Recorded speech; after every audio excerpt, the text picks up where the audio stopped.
باشرت بلدية الشعب لعام 2022 بمشاريع سنة 2022، ولدينا المشاريع التالية: مشروع جسر الفضغمي تكلفة 35,000 دولار، صرف صحي في بلدية مرقدة 35,000 دولار، صرف صحي في الشدادي 35,000 دولار، مشروع حديقة في مرقدة 4,000 دولار، تصوينة بلدية عبدان 12,000 دولار، دوار 47 3,500 دولار.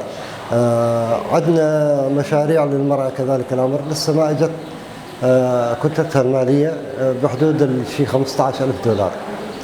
المشاريع قسم منها باشر المتعهدين وأنجزوا إنجاز ما يقارب 60-70%، والقسم في مرحلة تسليم موقع عمل حاليا، وإن شاء الله السنة هاي نخلصها ونستنى مشاريع أكثر وأكثر.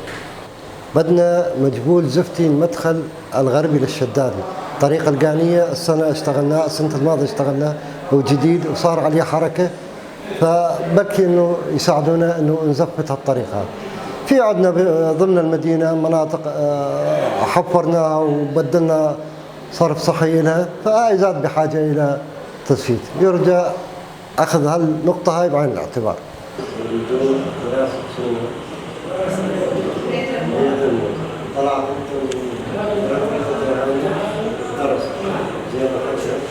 هذا الشغل اللي اشتغلته امبارح